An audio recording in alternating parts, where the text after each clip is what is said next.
For the life of me, I will never understand what is going on behind the scenes at Warner Brothers. As disastrous decisions aside, the choice to take 94-year-old Clint Eastwood's last directorial feat and limit its release to just 50 theaters in North America is insanity, especially given that Juror number 2 is exactly the type of film a general audience, fatigued by superhero drivel and CGI reels, would enjoy. Zaslav, come on, bro. Eastwood is one of the last living legends of the big screen, and one that has given your studios some of the industry's most iconic films. Who's the fella who owns the shithole? Arguably Eastwood's best film of the last decade, Juror number 2 is an homage to the 90s courtroom thrillers that once dominated the big screen and reminds us why we love dramatic cinema. With its sense of careful classical composition and an emphasis on performances, Juror number 2 is reminiscent of a style of American filmmaking that feels forgotten, a style where the movie's subconscious resides in strong themes, characters, and settings that embrace American ideals. Juror number 2 follows a Georgia lifestyle magazine writer, Justin Kemp, who seems to have it all: a white picket fence, a bustling social life, and a loving wife in the final weeks of a pregnancy they've been nothing short of over the moon about. However, their eager journey into parenthood is disrupted when Justin is picked to be on the jury for the high-profile trial of James Scythe, a former gang member and drug pusher who is accused of beating his girlfriend, Kendall Carter, to death and dumping her body into a ravine down the road from a popular country tavern one stormy October evening the year prior. As the trial unfolds and Justin is presented with the prosecution's case, led by aspiring DA frontrunner Faith Kilbrew, he finds not only is Scythe innocent, but that Justin is actually the one that killed Kendall. Faced with moral uncertainty, Justin tries to sway the jury's deliberations in a misguided attempt to spare an innocent man's life. The narrative takes heavy inspiration from 1957's 12 Angry Men, where the defendant's guilt, that appears to be a slam dunk at trial, becomes increasingly less so once a juror begins expressing his doubts. Though here they are doubts founded in Justin Kemp's inability to reconcile what is truly right, turning himself in to face the absolute justice of the law, or carrying this burden with him for the sake of remaining with the family that depends on him. Juror number 2 has a very simple story going forward, but manages to beautifully explore themes of justice, truth, and honor, not just through its narrative, but through the characters and choice of setting. The state of Georgia is a peach in the American South, established originally as a buffer colony between the British and Spanish, and was founded by James Oglethorpe, whose motto was,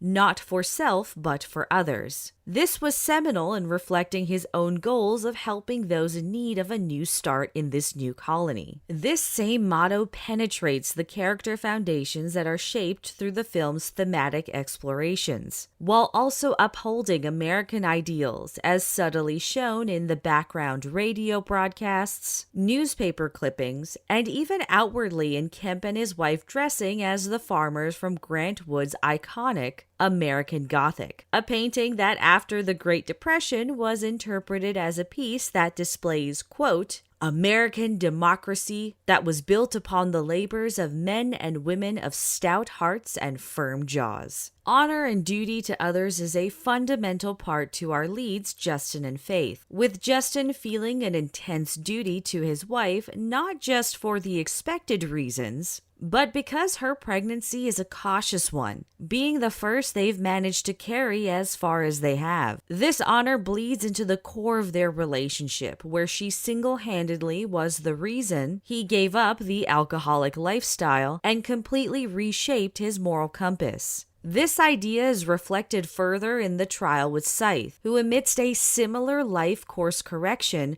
referred to Kendall Carter as the light of his life. Similarly, Faith Kilbrew is a career woman, brushing off rumors of explicit behavior with a former college mentor, while trying to build her image in the ongoing election for district attorney. Her interactions with Sight's public defense and the press show that beneath her desires to use this trial to get her ahead, she feels an immense duty to the Georgia people. More so, as this case will prove that the law is there for women that experience domestic abuse.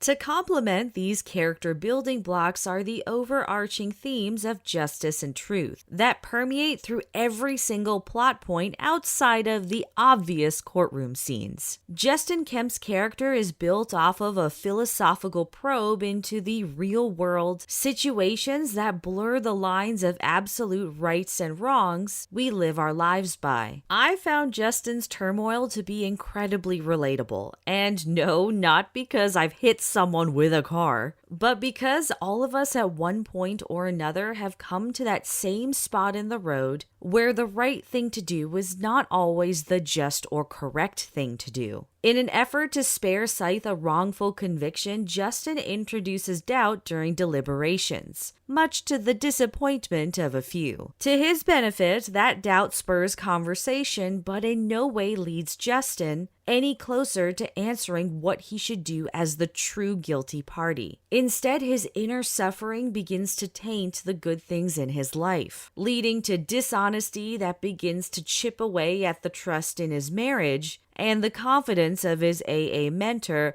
who's coincidentally also a lawyer. Coincidence? I think not! Nicholas Hoult probably gives the best performance of his career as he explores the conundrum Justin Kemp attempts to overcome. Every moment of indecisiveness, paranoia, and guilt is felt in his performance, which is an equal testament to Clint Eastwood's abilities as a director at 94 years old. Ridley Scott, you could take a few notes, just saying. Thank you, thank you very much. Thank you. Go for yourself. Go on.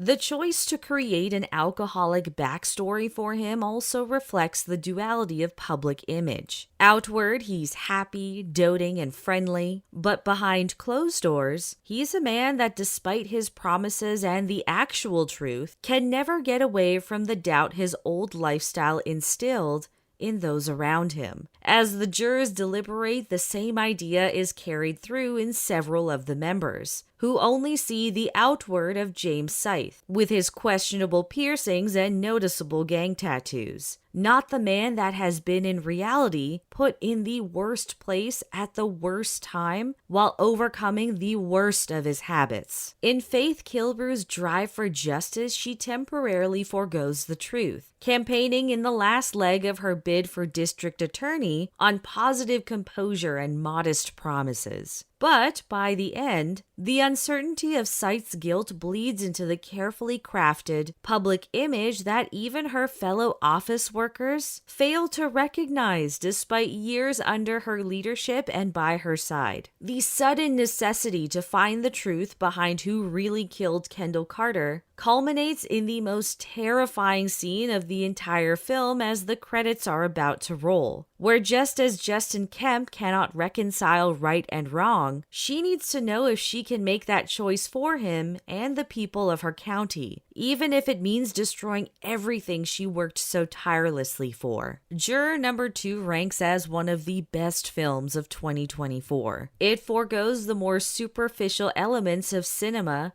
to deliver a true story that explores the human condition, all while delivering some truly beautiful performances and embracing the beauty of America's moral foundations. It revisits a style of filmmaking that felt forgotten and reminds you why you fell in love with cinema in the first place. If you're in one of the 50 cities in North America that's playing this, I highly encourage you to go and see it. Anyways, as always, thank you for stopping by and stay frosty, friends.